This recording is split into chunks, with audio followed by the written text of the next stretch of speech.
The school. As a night shift custodian at middle school, my job was to ensure that the entire building was spotless and ready for the next day.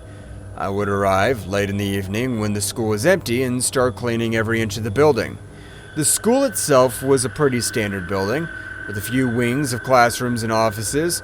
I was assigned to clean the wing that was full of classrooms on the second floor, which meant I had to clean a lot of desks, chairs, whiteboards, and floors. The job was simple, but it was not always easy to work alone in such a large building. I had to be extra careful to make sure that I didn't miss anything, and I always had to be on the lookout for any potential hazards or safety concerns. Every once in a while, I would hear strange sounds coming from classrooms or hallways, but I would always disregard them as wind or something unexplainable. I'd been working there for over a year, and I thought I had gotten used to the eerie sounds that were occasionally present. However, one night, while I was cleaning around the wing, something strange happened. The lights suddenly went out, leaving me in total darkness. Startled, I stopped what I was doing and tried to turn on the lights, but they refused to respond. I was left in a state of confusion and fear as I tried to make sense of what had just occurred. The silence, broken only by my breathing, seemed to magnify the eerie atmosphere of the school at night. As I stood there in the pitch-black darkness, I felt an eerie sensation pass by, sending shivers down my spine. It was an inexplicable feeling, as if something was there but not quite visible. Despite my fear, I tried to gather myself and make sense of what was happening around me. The darkness was too dense, and I could not make anything out, not even my hand in front of my face. As I stood there, frozen in fear, I couldn't help but notice the shadowy figure that appeared out of nowhere. My eyes were drawn to its elongated hand that seemed to extend unnaturally further than what is considered normal. It was as if his hand was a grotesque claw, or perhaps a tentacle. The sight of it sent a shiver down my spine, and I couldn't believe what I was seeing. I was left feeling terrified and wondering if what I saw was real or just my imagination playing tricks on me. Just as suddenly as it appeared, the figure vanished into thin air, leaving me feeling uneasy and disturbed. I tried to shake it off, but the feeling of fear lingered. Suddenly, the lights flickered on, and a wave of relief washed over me. It was as if someone or something was looking out for me, and I felt grateful for the momentary reprieve. However, my relief was short-lived as the lights started flickering again, and an ominous laugh echoed in the hallway. The sound was chilling, and I could feel my heart racing in my chest. I was now more scared than ever and could not explain what was happening. In a split second, I realized that the only way to protect myself was to lock the doors that connected the wing to the rest of the school.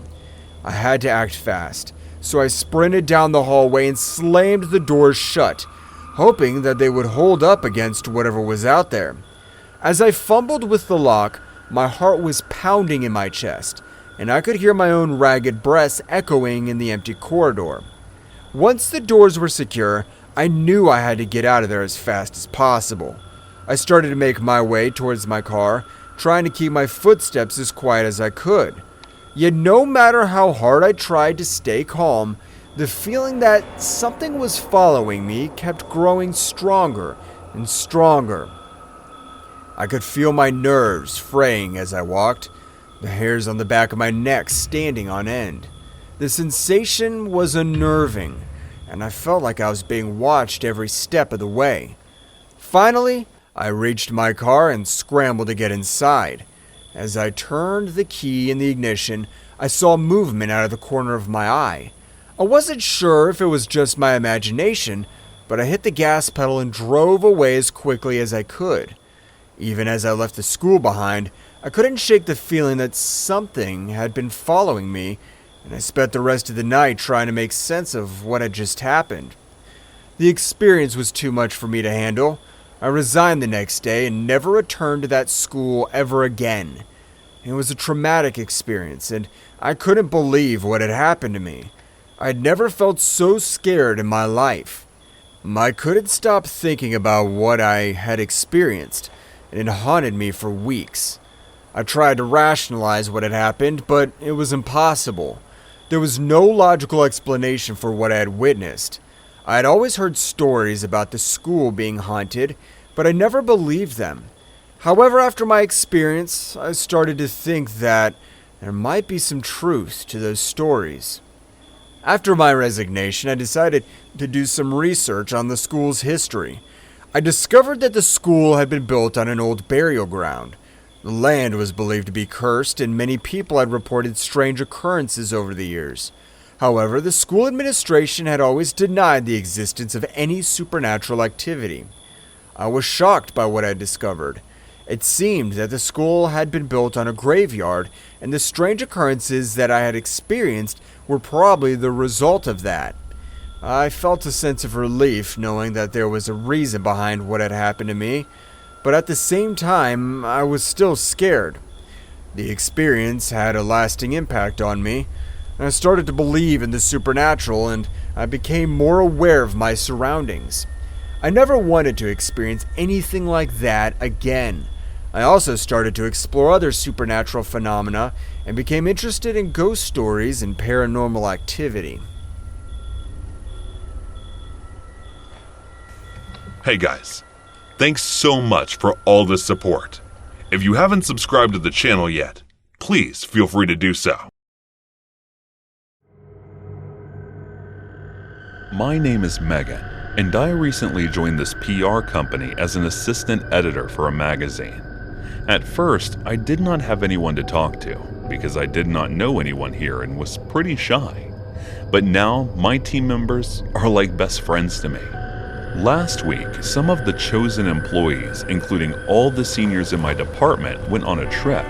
And since there was no one to supervise us, we had so much fun working in an entirely comfortable environment. But that comfort wasn't for long. 3 days went by just like this, and it was finally the day when everyone was to return from the trip. The workload had suddenly increased, and everyone got scolded for slacking off for the past 3 days. We all got called one by one and were asked about our progress report. After that, we were assigned more work as a punishment. I went back to work, and we only focused on work and nothing else. Trust me, I was regretting slacking off more than anyone because I had classes on weekends. The next day when I reached the office, the manager had called everyone from the fashion team in and was angry about something. "What's going on?" I whispered to Carl while sitting at my desk. "Someone mailed a complaint about physical harassment," he leaned over and said. "Who?" I asked again. "That I don't know." He shrugged his shoulders while saying that. "I know it was the part-timer Rasta. Nick from the fashion department tried to force himself on her Friday evening and did not even bother checking if the camera was off or not. It was Carrie, the Asian girl who used to sit next to me. We never talked much, but she sometimes passed me a smile or two. So what now? Aren't they going to fire him?" I asked. "Of course, everyone saw the footage and he's already fired. It's the guy who helped him lure Rasta into the cabin. He is refusing to know Nick's intentions, but I know he is lying because I know he is a complete jerk, and even though he is married to a beautiful girl, he still tries to get comfortable with other girls from his department," he said in a disgusted tone. We noticed our team leader walking in, and we quietly went back to focus on our work. The next day, we heard that the guy who helped Nick was declared innocent by the manager, and he had started a rumor about Rasta that she was the one who seduced Nick first. Even though everyone had already seen the footage in which it looked clear that Nick trapped her and harassed her, they still gossiped about it and started to avoid the poor girl. We thought it would calm down within a few days, but that bastard just started to put more fuel into the fire by cooking up false rumors about her. Day by day, she started to look thin and weak, and finally, one day, she committed suicide. Everyone who used to gossip about her suddenly went silent after hearing this news. because they were all to blame. And now, they started to talk about that shit of a man who spread the false rumors. I looked at all of them with disgust, watching how soon they changed their colors. 3 days after Rasta's death, when I was exiting the office building, I saw Nick arguing with that bastard. It looked like Nick was sick or something, because by looking at him, anyone could tell that he must be suffering from some chronic illness. I tried listening to their conversation, but could only hear Nick saying, "Please, help me. She will kill me if you don't." "Dude, the girl's already dead. How's she gonna kill you?" he replied, and went ahead after pushing Nick, which made him fall. I guess he must be feeling guilty because Rasta died because of him. I did not want to feel sympathy toward him, so I went my way. The next day, I heard the news that Nick was found dead in his apartment, and when they found him, his body was in a very bad state. It was curled up and frozen. When I reached the office, the first face I saw was that bastard Pedro. His face looked pale. I guess Nick's death may have something to do with this. The same day as I was exiting the company, I noticed him standing frozen and staring midair. It felt weird to me, so I thought of going ahead to ask if he was okay, but that was when I felt a hand over my shoulder. "Don't bother. It's all karma that's getting back to these shitheads. Why don't we go and have some coffee?" It was Carrie. I looked at her and realized what she said was true. And why should I feel sorry for them when they are the ones causing all of this? "Not coffee. Let's just go for drinks," I said, and she agreed while laughing. The next day at work, when I went to the bathroom, I noticed it was locked from the inside. I tried opening it, but no matter how hard I tried or banged on the door, it did not open, nor did someone respond from inside. I dejectedly went to the bathroom on the first floor where that annoying shit used to work. But when I got there, I did not notice him anywhere. After coming back from the bathroom, I started working again, and after several minutes, we heard someone scream from the direction of the bathroom. We went running there and saw Carrie standing at the gate, and the gate was finally opened. Carrie looked panicked, and she was pointing inside the bathroom. We went closer to see what she was pointing at, but as soon as we saw, we all got shocked and terrified at the same time. Pedro was lying dead on the floor, and his body looked all curled up and frozen. It was in the same condition as Nick's body. That was when all of a sudden I remembered that I heard Nick and Pedro arguing outside the building. Pedro was saying, "Rasta's already dead. How would she kill you? Do you think her ghost will come after you? Stop talking nonsense and get lost."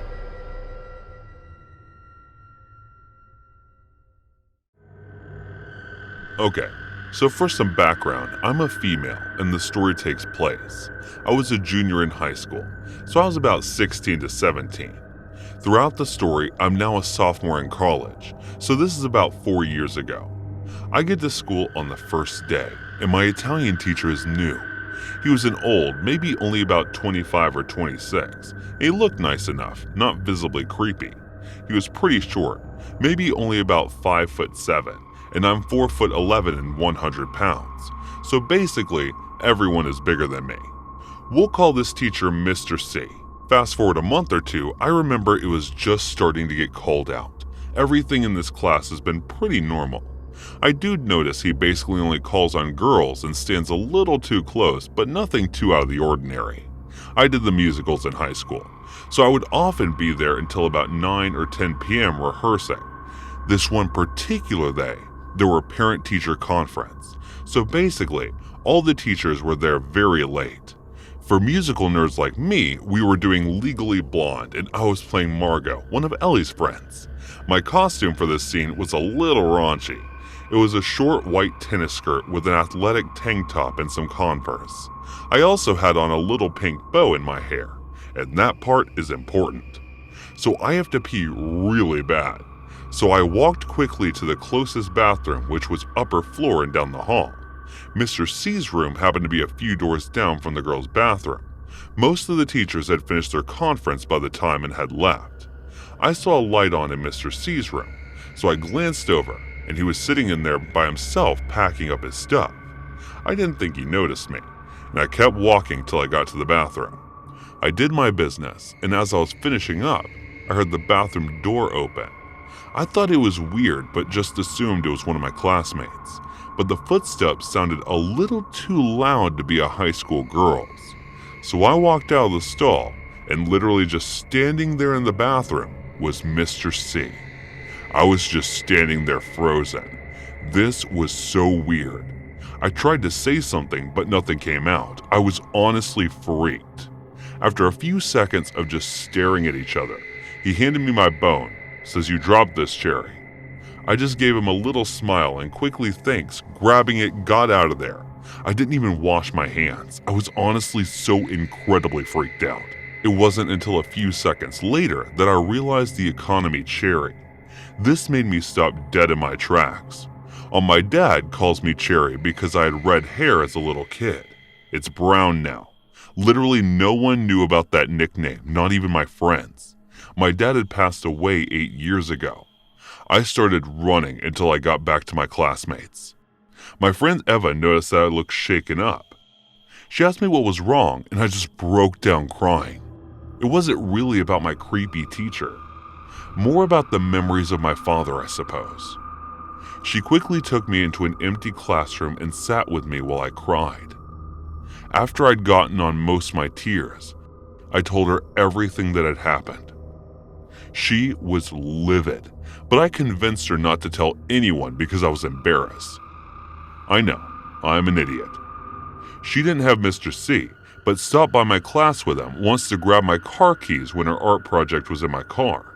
She told me later when we were driving home that he had looked at me really weirdly. She said it was the way a predator looks at its prey. Yeah, huge red flags everywhere. But I was super innocent and just generally naive at the time. After this, nothing happened for another month or two. I had honestly forgotten about everything, but I still remember the day my life changed forever. The day everything started, January 16th. I had just gotten home from school and went on Facebook. I had a friend request from a guy named Jake. He was super attractive, and a few people from my school were friends with him. So I assumed he went to a school in a nearby town. I shrugged and accepted his request. What I didn't notice was weird was that he had about 5 photos, all posts in the last 2 days, but I ignored it. So basically, 5 seconds after I accept, I get a message from this J kid. He says, "Hi, cutie," with a winky face. We talked for hours, and we both had so much in common. We loved to draw, had 2 older siblings, our parents were both remarried. Our favorite color was both periwinkle. Well, we both loved Billy Joel. The list went on and on. It was honestly pretty strange.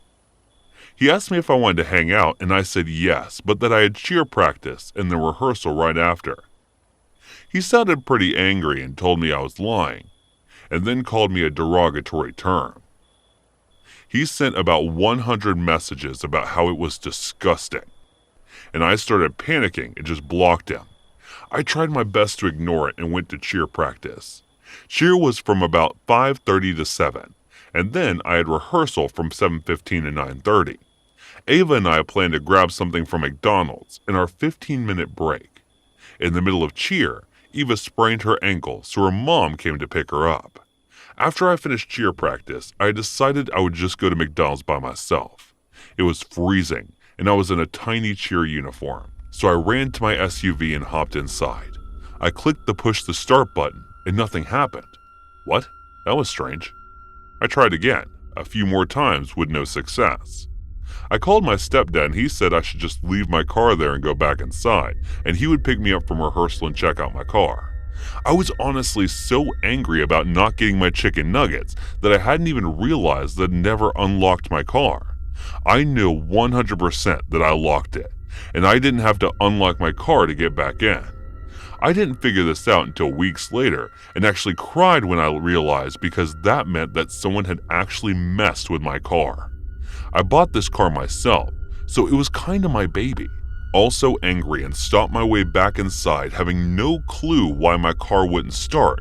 A kitty not the second I walked inside, I slammed right into Mr. C. I had no idea why he was still at school. The only other teacher here was my drama director, so he really shouldn't have been there. Sorry, I murmured, quickly walking away, when I felt a hand grab my arm. Like honestly, really tight.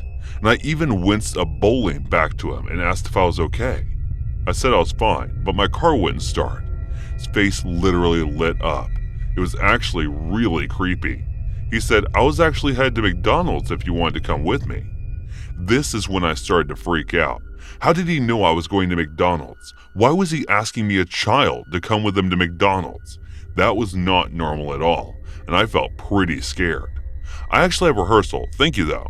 His face quickly changed from happiness to extreme anger. I really got terrified of what this man was playing. His grip was still on my arm and I felt trapped. He took a deep breath and said, well, I'll be waiting here after your rehearsal.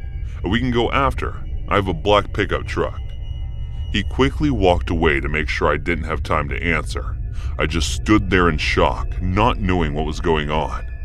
My friend Maya suddenly appeared saying my director was looking for me and I needed to come to rehearsal. I quickly sped off with her, trying to figure out what I was going insane or if that had actually happened. After rehearsal, I was so genuinely terrified that I asked my stepdad to come to a different entrance because I said I was exhausted and asked if he could go get my car tomorrow. He reluctantly agreed. On the way home, we passed my car and sitting right next to it was a black pickup. I just about stopped breathing but tried to calm down not to show my stepdad. Again, a dumb move on my part. I should have just come straight forward. The next day, I received a text from an unknown number when I woke up. It said it was from Jake and he apologized. Everything said he was having girl troubles and was so sorry. Like the idiot I accepted it. And we began talking again. After a little bit, I mentioned the school that I went to, and he said his uncle worked there. I was shocked, and as to I didn't even know what I was expecting, but of course he said Mr. C. Then he sent a blurry picture of a man and a teen boy fishing at a lake, and the man was obviously Mr. C. But the boy was not this Jake kid, like it was someone completely different, and even in a different ethnicity. And then I realized that this person I was talking to was Mr. C. I immediately powered off my phone and just started crying. I was so freaked out. A mom walked into my room with my laundry and saw me sobbing. She asked what was wrong, and I broke down and told her everything. She flipped her lid on, called the cops, talked to my school. The next day, Mr. C wasn't in class. I found out a few weeks later that they found a ton of illicit images of children on his computer, and when they asked what his intentions were with me, he flat out said he was in love with me, wanted to get me pregnant, steal me, and marry me. Yeah, I'm still very traumatized after a few years. I know my story isn't as crazy as some people's, but it could have been much, much worse. After high school many years ago, I was in a bad place. My guardian had kicked me out after graduation. She didn't help me find a place to stay, so I lived in my car for a couple of months. I met some heavy metal dudes at work one day. I'd seen them around town, and all my other friends knew who they were. Everyone loved them. We became friends over a couple of months, and they offered for me to move in with them. I agreed. Looking back now, I wish I had just stayed in my car. My two main roommates were brothers, named Andrew and Seth. They were in a band. They also believed in the occult and anything of that sort. I never really believed in that stuff, but I'm not one to tell someone what they should believe. They had let me live with them rent-free for several months, so who was I to complain? Being the only female in a house full of young men, I was always looking over my shoulder. You never know who you can trust. And turns out, I was right to worry. Over time, their friends started to stay with us for longer periods of time, sometimes weeks. Their friends were another group of brothers that they had gone to school with. There were 5 brothers in total, but only 2 stayed with us consistently. The younger brother, Mark, was very polite. He cleaned up after himself and always helped with the household chores. The other brother, Adam, had a laundry list of mental problems. He'd apparently done some bad drugs back in the day, and it had developed into what seemed like psychosis of the religious sort. He had done time in prison for assaulting a woman with a Bible. He would often look you in the eyes and tell you he could see how you would die. Once, he told me that I was possessed by a demon and I needed my soul cleansed. Everyone in the house knew he had these problems, but he was their friend. They helped him through the hard times and gave him a place to stay. Otherwise, he would be on the streets. I was always on guard around him after the things he told me. No one else seemed to be as concerned as I was. They should have been. One day, I was sleeping and my phone rang. It was my boss. He asked if I could come into work an hour early. It was only 12 p.m., I was broke and had nothing better to do, so I said yes. I got up and began getting ready to leave. I walked out into the living room to see Mark and Andrew sitting on the couch, while Adam sat on the floor by the TV. He was watching scripture videos on YouTube, some real end-of-days stuff. That was fairly common, so I went about my business. I said goodbye and left for work. My shift at work was almost complete when the phone rang. My boss answered, handed the phone to me and said, "It's for you." I was just a cashier, so I assumed it was a friend that couldn't reach me on my phone. I answered the phone and heard a man's voice that I didn't recognize. "Hi, this is Detective Williams. Something happened at your apartment today, and we need you to come into the station to talk to you about it." I left work immediately. I had assumed one of the brothers had been arrested for drug dealing or something. I was very wrong. I got to the station and was buzzed in. An officer escorted me to a small, cold room with a camera. He gave me a bottle of water and left me by myself for about 30 minutes. My mind was racing, thinking about what could have happened. He came back in and informed me that Adam had stabbed and killed Andrew at around 1 p.m. I was shocked. I had just left the house an hour before it happened and everything seemed fine. I asked if there had been a fight. The detective informed me that there hadn't been a fight, and it seemed to have happened out of nowhere. I gave my statement to the police and left with nowhere to go, still in shock and confused out of my mind. Our apartment was a crime scene, so I went to another friend's house to watch the news report, since the police wouldn't give me any information on the case. Over the next couple of days, the information began to be released. Adam hadn't just stabbed Andrew once, not twice, but he had stabbed him over and over and nearly decapitated him. After the murder, he ran down the road still holding the murder weapon. He called 911 and informed them what he had done. I watched the news report in horror. We had known he was unstable, but this? He had fully confessed to the brutal murder and provided police with his notebooks. He had apparently been planning to murder all of his brothers, my roommates, and me. He thought we were possessed by demons, and this was the only way to free us.